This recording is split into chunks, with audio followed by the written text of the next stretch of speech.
Baldridge. Who's, pretty close to being the best friend that I had in chapel ever. Oh, fucking animals. Not a big fan of flies. Jeff Baldridge has disabilities, as do I. But his disabilities can be seen.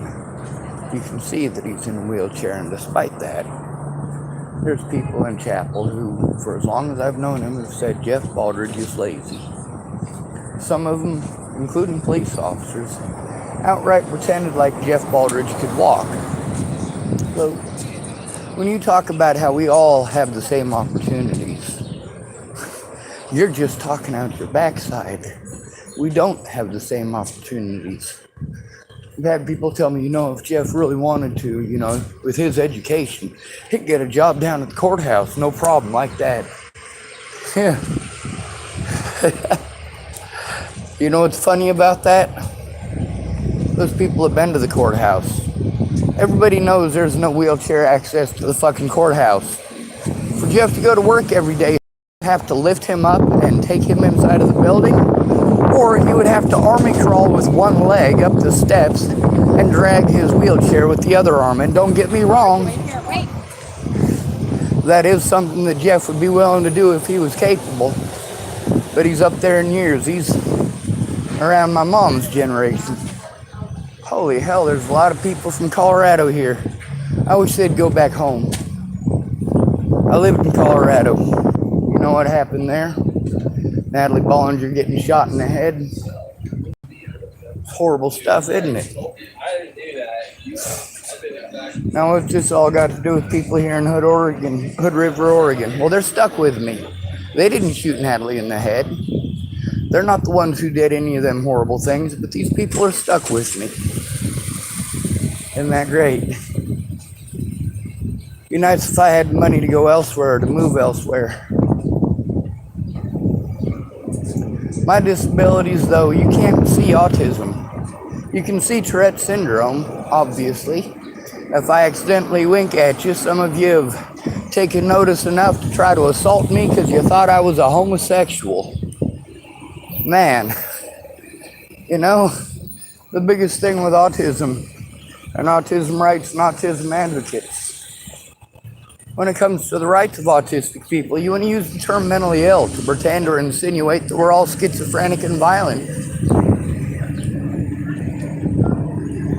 There's a guy here in town named Dean, and I get to hear stories about him all secondhand, about how he flipped out for nothing and assaulted somebody for nothing. Now, these are all secondhand stories. I've never actually heard a story like that from somebody who was there. It was, always a story from somebody who was not Dean. More than likely somebody Dean had an issue with. Now, obviously, Dean ain't capable of taking care of himself. You don't get the same opportunities as everyone else. Are you going to trust Dean to be your accountant? Are you? Is that the guy that you're going to hire at H&R Block? No, he's not. He'd be lucky if he could get a job as a ditch digger.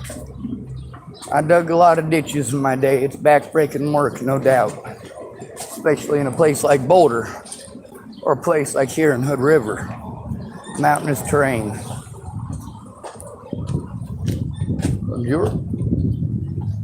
When it comes to saving lives, it's not always the first responders who do that. You remember that?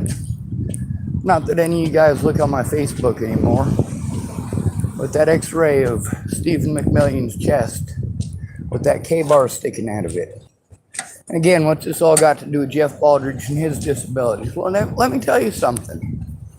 Throughout the years, I've had people say all sorts of stuff that Jeff Baldridge could do, but they don't stop to think about the wheelchair or the fact that he's had to push himself in that wheelchair for most of his life. He's been in a wheelchair longer than I've been alive. That's over 40 years of using his arms as his legs. That's a long fucking time. Now his shoulders, both of them are giving out on him. His right elbow is fucking raising hell on him. For him, just pushing to the post office is fucking painful. For him, pushing from his house to the garage is painful.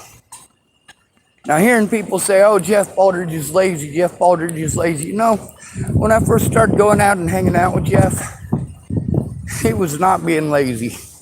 He was moving a rock, a quite large rock, a quite heavy rock, and he was flipping it over one rotation at a time, pushing forward, setting his brake, flipping over the rock, taking his brake off, pushing forward, setting his brake, flip the rock over again, until eventually he got it where it needed to go.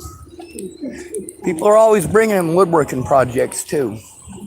That was one of the things about hanging out with Jeff. See, I wasn't necessarily going to get to hands on any of the projects like I could over at the Jetsons, but at least I got to learn.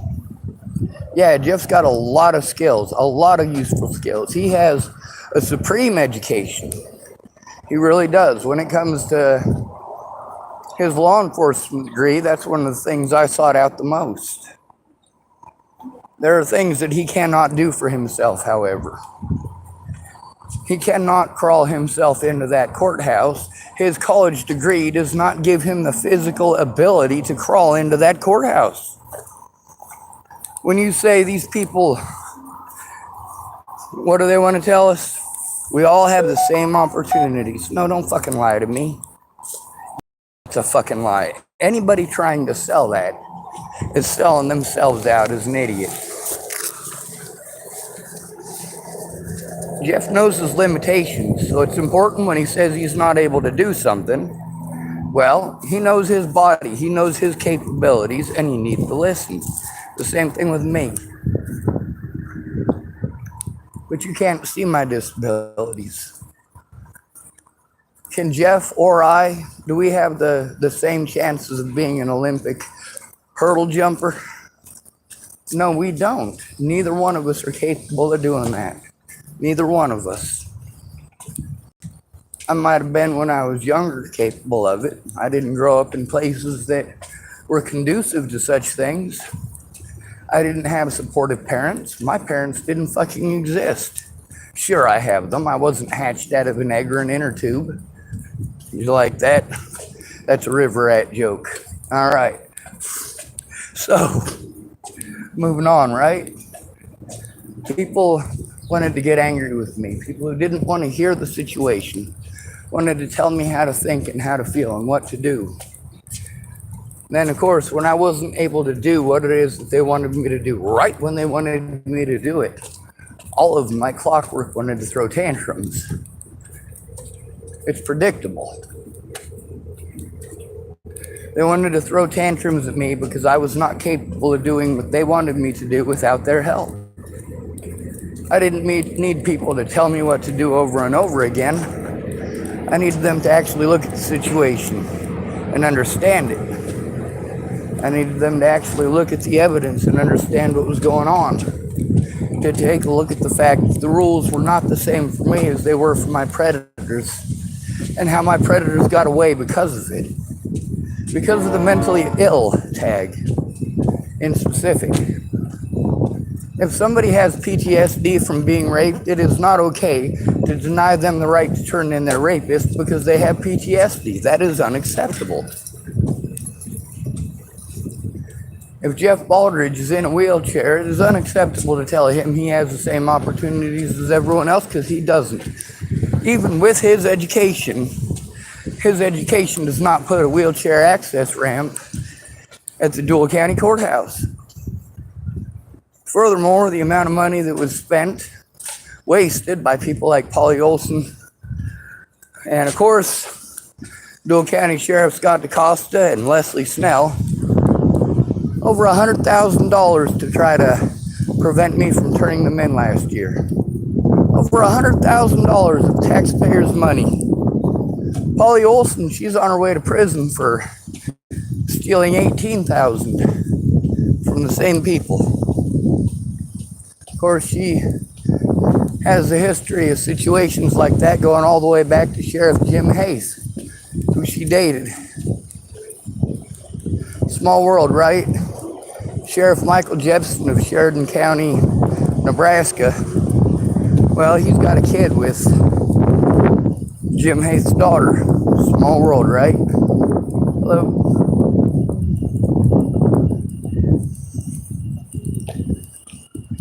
Jeff Baldridge in Chapel, Nebraska. He's grown up there his entire life. Everybody knows he's in a wheelchair. If you tell him that he's got the same opportunities as everyone else, you know you're fucking lying to him. A lot of people, when they study stuff like that, it's not that they don't know he's in a wheelchair. It's that it doesn't register to them when they make the suggestion. In their own mind, a pretty wives' tale is more important than the reality of the situation and the reality that he lives. Now, Jeff Baldridge, he's one of many people that I paid to help me who didn't. His situation is different. See, here's the reason that Jeff Baldridge never did the job he was paid for. It's because when I had my life threatened by Robert Franklin Rornick, who lives literally right across the street from him, this is a man who is a registered sex offender because he committed felony sexual assault against a child. Well, that prevented me from going back and getting that help from Jeff. And of course, I only gave Jeff $200. It's not like he took me for as much as a lot of these other folks did. You'd think the family would want to do the right thing because it's the right thing to do. Jeff isn't family. My little sister is. Also, Amy Witcher is, and her children are. They're all family to me. I don't mean figuratively, I mean we have some of the same genetic strains within our bloodlines. Actual relatives. But they're just relatives, aren't they? Are they really family? Well, that depends. If somebody in their family who is a drug addict, who does do those horrible things, well, if that person doing horrible things and them trying to cover it up prevents them from helping me, prevents them from keeping their word, and they're literally protecting child molesters and rapists, oh, we're not going to get along.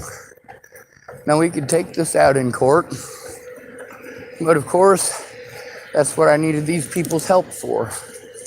A lot of people, they want to pretend that because they can't see my disabilities, they don't exist. Post-traumatic stress disorder, yes, I've been diagnosed with that, absolutely. What does that come from? Hypervigilance, what does that come from?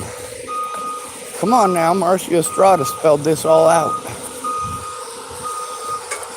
If people want to talk that shit on Jeff Baldridge, they're going to talk that shit on me too. But the difference is he has a safe environment.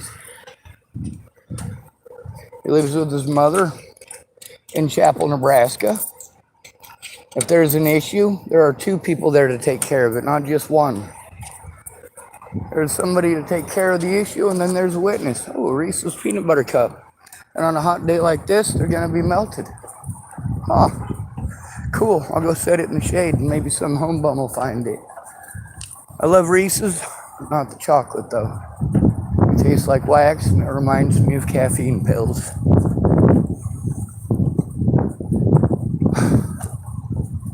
Jeff Baldridge has been my friend for a lot of years. He's also an outspoken, how do I describe this?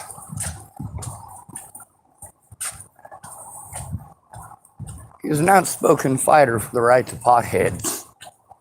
He knows where he's at. He knows where he lives. He knows it's Chapel, Nebraska, and pot is illegal there. And still, he speaks up for marijuana rights. How amazing is that? Now, there are other situations with Jeff that make it more complicated. He's friends with a man I don't get along with named David Root. When I'm with Jeff, I do my best to Alright, we're going to step away from the folks macking. Alright.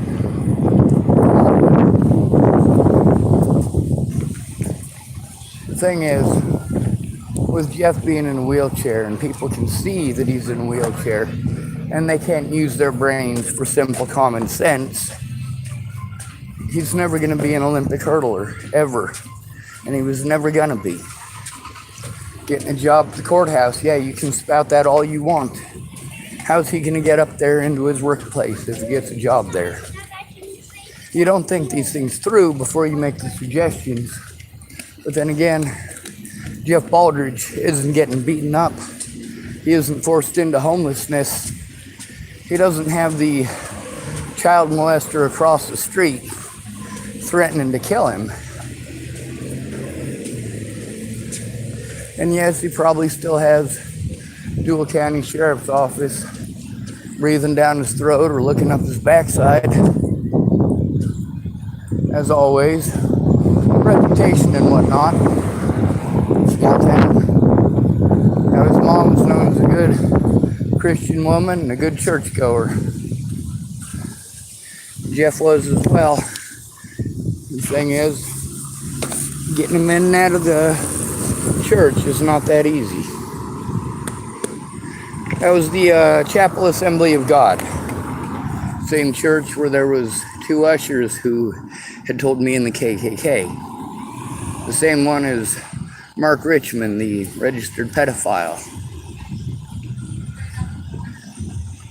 Same church as the pastor who got to see my stepdad's skid marks in his nasty skivvies. Same church. Not everybody in that church is a piece of crap. Now, we had some fake Christians in there, like, of course, there was Joyce. Joyce Vogt, that's Jason Vogt's mom. Yep. She was Christian when it suited her. Todd Rust went to that church too. Christian when it suited him. Mark Richmond, Christian when it suits him. Lovely.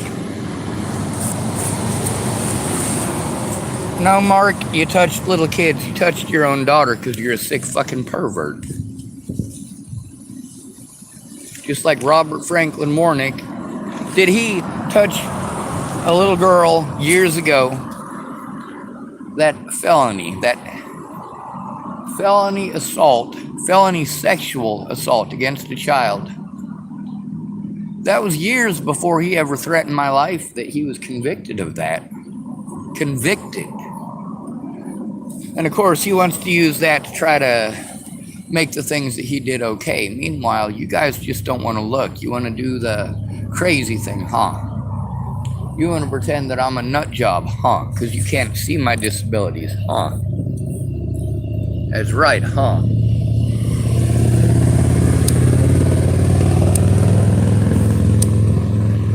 A lot of people do antagonistic stuff when they don't get what they want.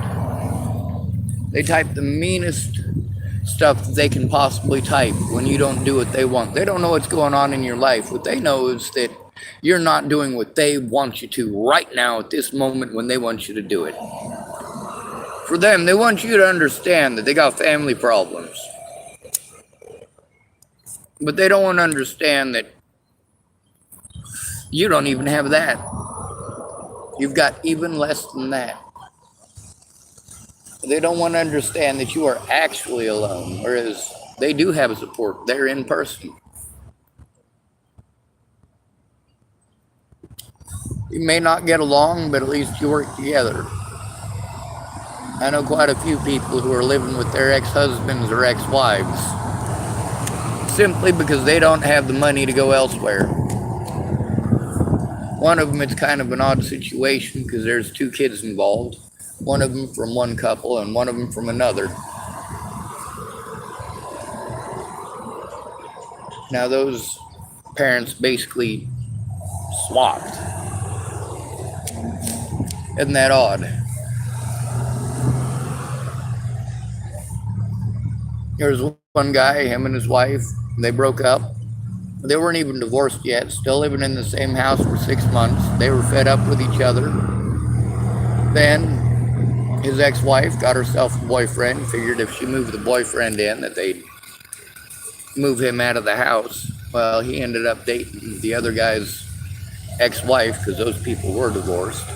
And now they work together as one big happy family of 4 people. Don't ask me about their bedroom life. I don't fucking know. I don't care. What I do know is that the only reason that they didn't topple over as a family and lose their kids to the system because there was fucking 4 of them under one roof.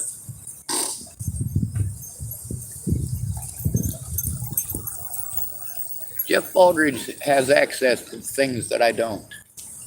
He doesn't have to jump through the hoops that I do. Jeff Baldridge may be in a wheelchair, but if he sets up his computer in his house, or in his mom's house, I think it's both of theirs, he can leave it there and he can go back to it and he can work on it whenever he needs to. He can lock the door to the house if he doesn't trust people not to come in and break in. If something happens at the house, it's him and his mom there, so there's a witness. If they try to arrest him on bogus charges, his mom, not that she'll record the situation, but she could.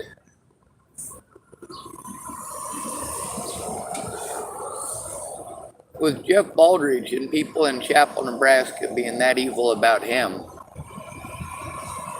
and I've told those people, go say that to his face, I fucking dare you. Is that because Jeff would beat them up? No, Jeff Baldridge is not a violent man. What is the number one reason that I hung out at Jeff Baldridge? Well, because I felt safe.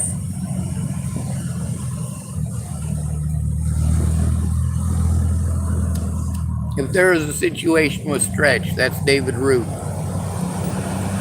And David Root was being a dick for no good reason. Jeff Baldridge would always, every single time, take David Root's side. He'd always tell me I'm the one that needs to be quiet, I'm the one that needs to shut up, and that I need to respect my elders. No, I don't. I don't. If you're going to be outright disrespectful towards me, I don't give a fuck who you are. I don't care if you're Jesus H. goddamn Christ. I don't.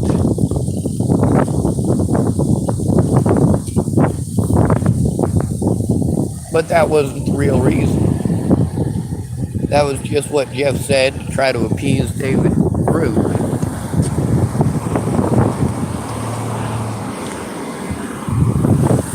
As soon as David was gone, Jeff would say to me, Sean, you gotta understand, you gotta be the adult when it comes to David Root. Well, we called him Stretch, of course. Okay.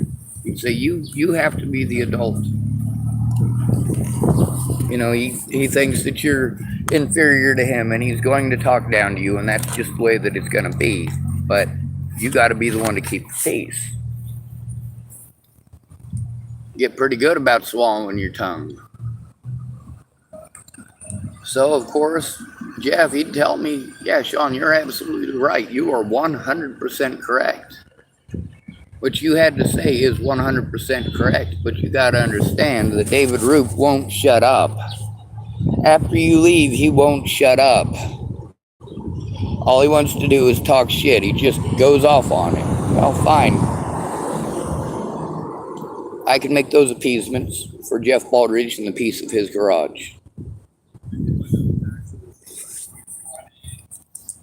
The money that I gave Jeff Baldridge to help me out with this situation, it's not his fault the Dual County Police Department pulled the things that they pulled. It's not his fault that 2 of his neighbors took part in this. Well, more than 2 now, huh? But I was not allowed to face my accusers in court. I was threatened, harassed, and intimidated yet again by the same people I was trying to turn in. The same people who get to control those courts. With my predators, yeah, they're active. My friends, getting them to even look at what I'm going through. No, they're not going to. They don't fucking care. So are they my friends? No, they're not. They took me for all I'm worth, same as my sister. Now, if my sister was really threatened, harassed, and intimidated the way that she claimed, then she needs to come forward about that. If she's lying to me, then it's pretty obvious that she scammed me for $1,800. Now, 400 of that money was supposed to go to vehicle insurance. Come to find out that the lady that she had told me had hooked her up with the insurance, that was supposedly Ed's mom. Well, I got it recorded where Ed's mom didn't know nothing about it. So yeah, Terry got busted fucking lying to me. I got the recordings with her where she says it was Ed's mom that hooked her up with the place, and then I've got the recordings that show that, yeah, she didn't ever go through Ed's mom to the place. Ed's mom didn't know a goddamn thing about it. So what was my sister doing? She was scamming her own brother, who is being abused, out of money. That's not okay. I mean, that money would have been freely given, especially for the safety of my niece. But then again, we need to go back and look at what a mother is going to do when her children are threatened. Is she's going to fucking speak up?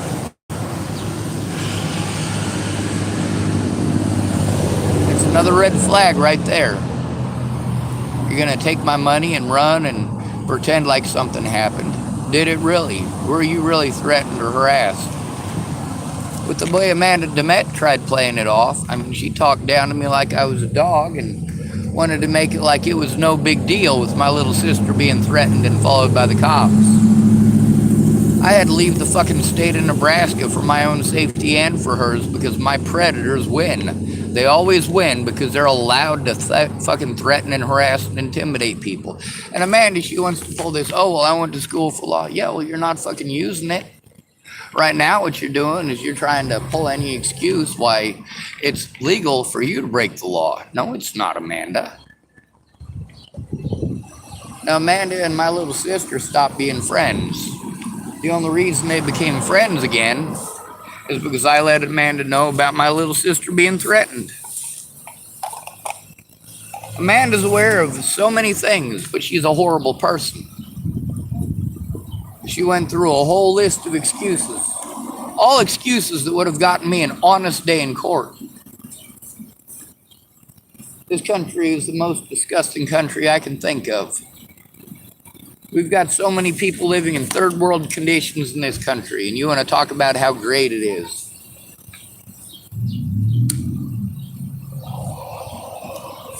No, absolutely not. It's not great. Maybe it's great for Jeff. He's got a roof over his head. He's got a mother who looks out for him. He looks out for her. It's a mutually beneficial arrangement.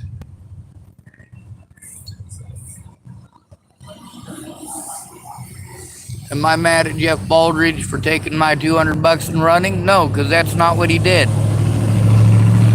My sister and Ed, they ripped me off for $1,850.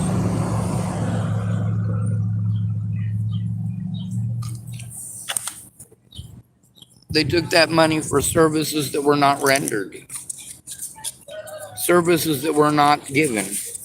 Now, the arrangement and the agreement that me and my sister had isn't just a verbal arrangement. It isn't just a verbal agreement. It's recorded. Just like with Amanda DeMette, just like with many of these other folks. It's recorded. So when they want to go trying to pretend like they're horrible, horrible victims of the evil Sean Schwartz, well, I got proof that shows that I'm not the evil one. I'm not the one who ripped off a fucking disabled person who isn't allowed to defend themselves. I'm not the one who took advantage of that situation to rip off a disabled man for $1,850, not to mention the drone. See, that drone, they were free to use, but obviously I can't go back and retrieve it.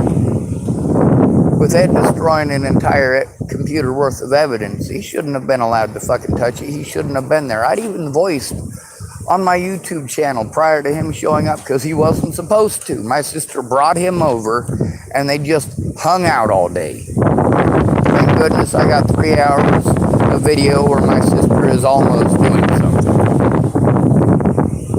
The reality is, as soon as the camera went off and they knew they weren't being recorded, it was a completely different story. And even on camera, you know, that's the stuff that Mandy Singer got to look at. She's like, dude, your sister looks fucking dope sick. She looks like she's been on a 3-day bender. She doesn't know what the hell is going on. She doesn't know up from down. The way that she was acting, it seemed like she just wanted to leave.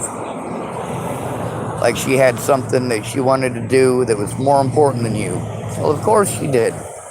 If she's strung out on meth, then she's probably jonesing for meth and wants to go do some meth.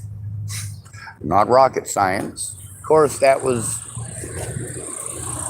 not even meant to be rocket science. That's all stuff that Mandy Singer already knew. She knew from her own experiences. When Tara wanted to say, oh, well, these people are saying that I'm a drug dealer now, and it might be your fault, Sean, because you said this or you said that. And then, of course, I corrected her, and she was like, oh, yeah, I know you're telling the truth, Sean. I looked this stuff up. Well, sure you did, Tara. Sure you did. So why are you victimizing me if you looked it up? Why are you taking it out on me if you looked it up? If you're being victimized by other people over something that you looked up and know not to be true, then why are you pushing it? Of course, at that point, what am I going to do? I'm going to be honest about the situation. These people who are close to my sister are telling her that folks in Sydney, Nebraska are claiming that she's a meth dealer. So, of course, we'll lend ear to that.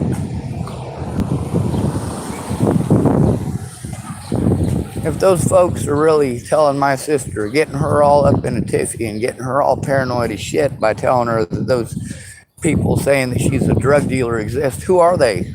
Who are they, Ed? Sorry, Dalton. Who are these people? I want their names. Are these ghosts? Are they figments of your imagination? Are these delusions that you created in your own mind? Or are you manipulating my sister intentionally? Because the manipulation, there's no contest there. There's none. My sister is being manipulated by Ed. Now let's look at Riley Lyndon Sr. This is the other one who was telling my sister that he was hearing rumors that she was messing around with meth.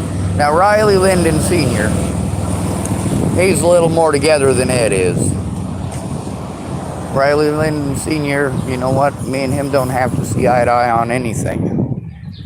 It doesn't matter. The fact is, he does know, well, he knows a lot more about the life there in Sydney, Nebraska than any of you will ever be capable of understanding. If he's got people that are telling him that my little sister is messing around with meth and dealing with meth, that's a different story than Ed. With Ed, yeah, he's fucking delusional. We know he's delusional. He admitted to being a schizoaffective, which is a very scary situation to encounter. Riley Lawton Sr., though, he doesn't have that going on. If people are telling him that my little sister is selling meth, he knows the people to ask to find that out. He knows the people in Sydney. He knows all of the contacts. His family knows all of the contacts. Yeah, if Riley Sr. is saying that my little sister is selling drugs, she probably is. Ed wouldn't fucking know a fart from perfume. Alright? But Riley Lawton Sr. for certainly does. He knows the difference. He knows the dealers. He knows the people. He knows the manufacturers. So, when it comes to Jeff Baldridge, and you might think none of this ties in together, but when it comes to Jeff Baldridge, just like with these other folks, it wasn't their situations that made it so that I couldn't go over there. It was situations with the predators in that town that I was going to these people for help. when I went to Jeff Baldridge's for help about the situation, especially with Robert Warnick, you know, that's kind of difficult to do when this registered sex offender is allowed to do whatever he wants. Nobody's going to take a look at the evidence. Nobody cares. They all want to hide in their corner. They're afraid. Just like Amanda Demet says, oh, they're corrupt. Well, here's the thing with Amanda Demet. She was involved in many of these situations and scenarios. I was in contact with her for them. And of course, in our conversations, through most of them, you can hear her talking about her. Her. You can't help somebody if you're busy talking about you. If only your problems matter. Because then you don't know shit about what's going on in that person's life. And you're wanting to give them advice. There's quite a few people who made comments. I was looking back today, the Facebook memories. And I was looking in some of the comments, people like Tim Bloomberg typing that he tried and blah, blah, blah. No, he didn't. Just like everyone else, he didn't bother to find out what was going on with me at all. He was just busy telling me how to think and how to feel. No, I need to turn in my predators. Telling me how to think and how to feel is bullshit. That denotes that you're a shitty excuse for a goddamn human being. Am I angry at all that Tim Bloomberg typed that and then just disappeared? No, he wasn't a friend. A friend doesn't do shit like that. A friend doesn't berate the victim when they have to do something desperate to be heard. A friend doesn't treat a victim like shit when they're trying to turn in their predators. A friend doesn't become a predator in that situation. A friend doesn't prey on the disabled or use wives' tales or rumors as an excuse to be harmful or hateful or evil or mean.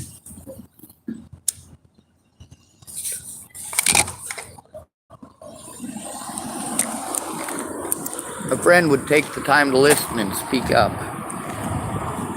I don't have any friends. Jeff Baldridge is never going to speak up for me. I can't even show him the evidence. Trying to show him this shit in person, well, I did try that when I was able and I was capable. But then again, Chapel, Nebraska, you get to see time and again they're protecting child molesters like Mark Richmond, while shunning the victims like Brittany Richmond.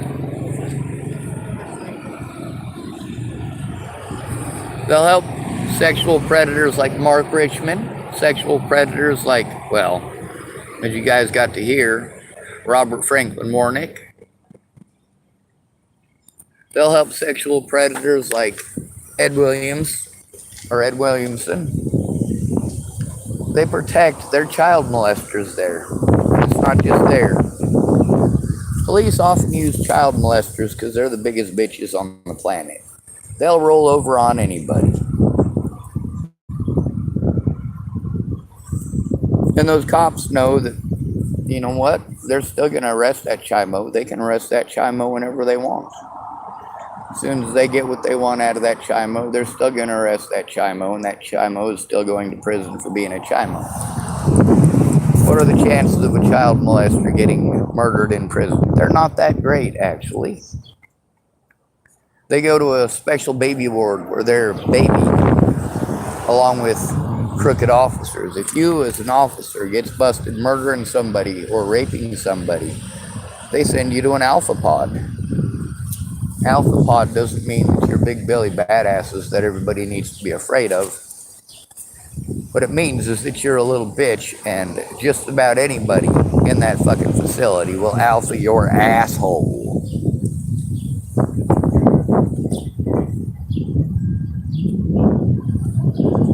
As you can well imagine. With my disabilities, even Jeff has that whole thing in his head that says, because I'm intelligent, my disabilities can't exist. See, that was the difference between my friends and the police at the very beginning, back when I thought they actually were my friends. They're like, Sean, you're not crazy. They can't call you crazy or claim that you're crazy. The fact that you think the cops are calling you schizophrenic. No, it's on my paperwork. It's on my paperwork. Yes, they were calling me schizophrenic. No, Sean, they can't get away with that. You're not schizophrenic. No, they can get away with it. They are getting away with it. You telling me that they can't doesn't change the fact that it's all over my paperwork that they did. That's why going to Jeff Baldridge for help was so important. But it was the fact of arguing with him. They can't do something versus they're not supposed to do something are completely different. Just like that officer in Adams County right after Natalie was killed. 27 years on the force. Who did he choose to rape on the hood of his vehicle? A quote-unquote mentally ill woman. Raped that woman on the hood of his car. How many mentally ill people did he rape before that who went to their families and were given the mentally ill treatment? How many people did he rape before he got busted on his own camera?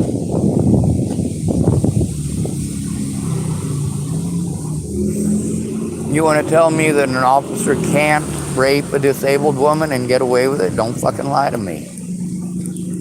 I know better. You say, oh, a cop can't do that. He did. He got busted doing it. Situation with Waylon Lolatai. Who did he assault first? What's he been all over the news for?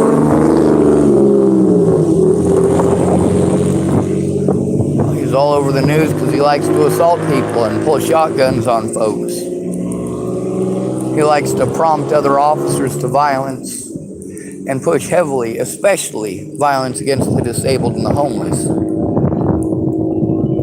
And you're telling me these are the people I have to go to for help. These are the people that I have to go to turn these people in? Not happening, not fucking okay. There's a lot of people who are involved in the situation, and afterwards I'm going to go, I wasn't involved in nothing. Oh, no. Contraire, mon frere. Yet again, perhaps you should have taken the time to look at the evidence. Perhaps you should have taken time to look at it because you are included in it. Did I or did I not go to you for help? What were or were not your excuses for not keeping your word when you said that you would help? What were or were not your excuses for not coming forward about what you know? And why is it that you changed your mind afterwards? Oh, you knew plenty, and now you know nothing? No, I already recorded that you knew plenty. I already recorded out of your own mouth the plenty that you knew. The plenty enough to show that I was telling the truth every step of the way and that you're just a piece of shit. Don't call me friend. You used the fuck out of me. You took advantage of me and took everything that I had when it is all that I had, and you knew that it was all that I had. And once it was gone, you treated me like trash. Yes, that is felonious. But who's going to listen to me? Yes, it's a felony to do these things to a disabled person. But who's going to listen? The cops don't give a shit. Yeah, sure, you're disabled, but you're also homeless. So you don't fucking matter. Sure, you're black, but you're also homeless, so you don't matter. Sure, you're a woman, but you're also homeless, so you don't matter. That is the reality of the situation here in America. Now, of course, we also got folks here who keep offering me jobs. They can't see my disabilities, so they assume that I must be capable because I am capable of walking. They don't see me on the days where I can't even do that. For the last 2 days, I've been walking through Hood River trying to get everything taken care of to get my car fixed and get all the insurance and all of that crap taken care of. I got to do it on foot and I got to carry everything.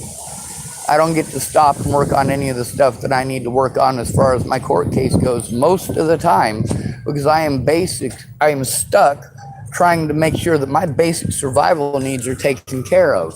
Well, I got to listen to people telling me I need to move. No, I didn't come to you to tell me that I need to spend thousands of dollars to move again because you're not doing anything about the predators. These predators, when you talk about the elder laws, yeah, only the elderly who are in nursing homes. When it's elderly out on the streets, you don't care. They're not elderly anymore. They're not even human beings. They're hobos. They're the people that you blame every time something gets stolen. They're the people that you blame when your kids are strung out on fucking heroin. They're the people that you blame when a firefighter lights a fire in Boulder, Colorado, and it consumes 5 miles worth of canyon. The homeless are the people that you blame when you can't find the asshole who killed John Benet Ramsey. Why is it that everybody's go-to is the fucking homeless? Sure, back in the 70s, everybody's go-to was primarily black folks. No, it wasn't. It was black folks, Puerto Ricans, in specific, and the homeless. Who was it Adolf Hitler went after? The first people, before he ever went after the Jews, and before he ever went after black people. Who did he go after? The homeless and the disabled. Who do we go after here in the United States? Who do we target the most? Who do we deny their rights simply using a term that is not even a diagnosis? That would be the homeless. I fight for black rights because there are black homeless. I fight for women's rights because there are women homeless. But you know what? There are also white homeless and male homeless, and they are just as human, and they aren't heard for the same reason that MMIP isn't heard. That's missing and murdered indigenous people. If you say missing and murdered indigenous people, it doesn't register to them that it's also women and children. So the Native Americans in our country, instead of saying missing and murdered indigenous people, they have to pretend their missing brothers and missing husbands and missing sons don't exist in the hopes that the American public will care about at least the women. Saddest part of all of that is that, yes, missing and murdered indigenous women has completely eclipsed MMIP in its entirety. There are a lot of people, when I say MMIW, they know what it is. When I say MMIP, they go, what's that? Oh, that's nice to hear. As long as it doesn't interfere with your Louis Vuitton backpack and your partying, your drinking, your smoking, you'll allow it. As long as you're not the one being victimized, you'll allow it. Is Jeff Baldridge going to stop and listen to me and allow me to explain what this is really like mentally, how damaging it is? No, he's absolutely fucking not. There is only one occasion where Jeff Baldridge would do that, and that would be if we were both in his garage and it was just the two of us in person. And he and I can have some of the best conversations you ever heard. Philosophy like you wouldn't believe. Religious conversations. You wouldn't imagine me having a religious conversation with a man, would you? You for certainly wouldn't want to hear me agreeing with a religious person given my views on religion. Well, Jeff Baldridge, he may not know everything because he's not somebody who knows everything. He admits he doesn't know everything. He'll look it up. He will look it up. I will look it up. Wendell McPhee will look it up. We are all three men that don't like to remain ignorant. Jeff Baldridge is kind of set in his ways as far as his religious beliefs go. And you know what? When it comes to religious beliefs, those are the hardest ones to change. Just like that videos that I made about the 3 ways to fight a war. The toughest one is actually through religion, because people, when they get set solid on their superstitions, they stay there. There's an Odinist here in town. His reasons for being an Odinist are the best reasons that I ever heard. You know why he's an Odinist? There are some people who came through, and of course, they were not from this country, they were Norse. And a child came up to this homeless man with his big beard and said, "Look, Ma, it's Odin." So it's not that he's actually an Odinist, or that he actually believes that he's Thor or Odin or anything like that. He just goes with it because it made that child happy for that moment.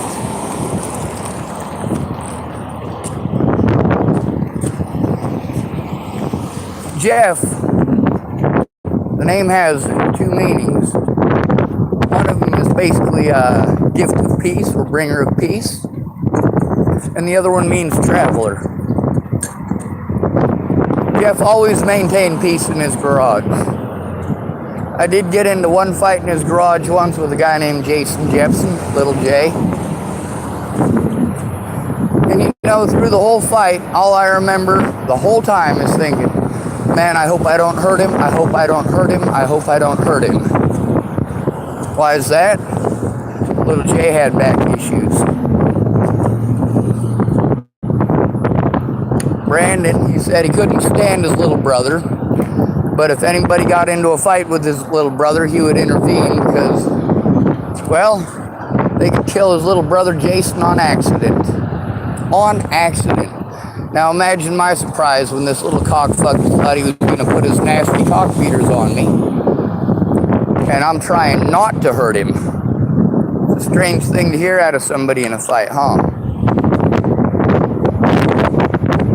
Jeff, he doesn't understand my reasons for not wanting to fight. He understands not wanting to kill a man. He understands that wholeheartedly. But he doesn't understand me being nice to people in a fight. Once it's on, it's on.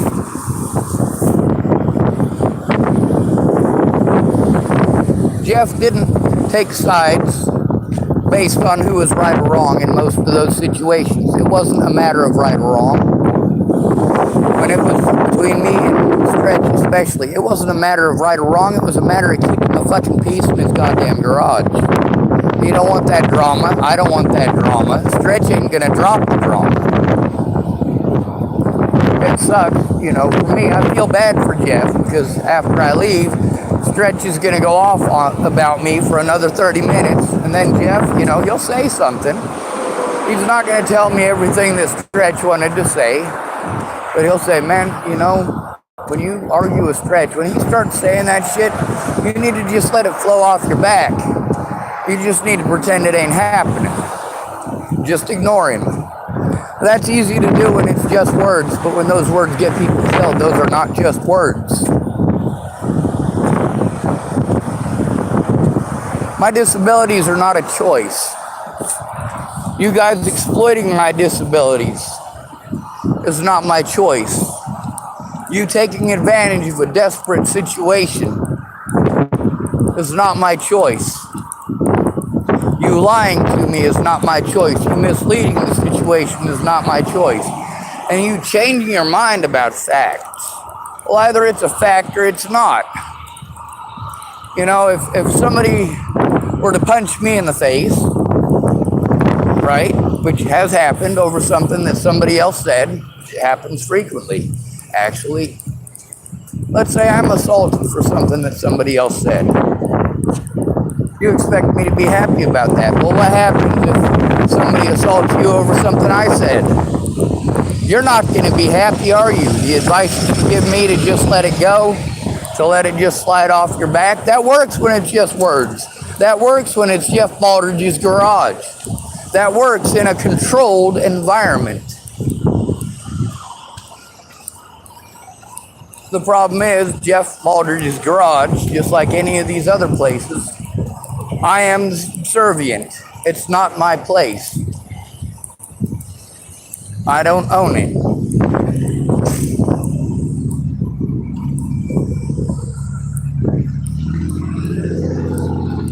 I'm serious about saving lives.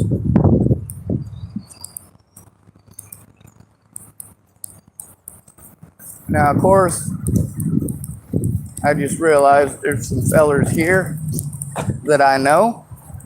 Matter of fact, there are 3 heroes in this crowd. Well, 2 heroes and a man I helped out. I'm going to give them their privacy because, well, they're good folks and they don't deserve it. They don't deserve to be pointed out in this situation. Anyway, they're great. I'm going to tell them how great they are. I'm going to thank them, and I might even go in and get something cold to drink. So it's good to be with you. Thanks for coming to visit. Stay out of trouble or don't get caught. Remember, you are your brother's keeper. No victim left behind.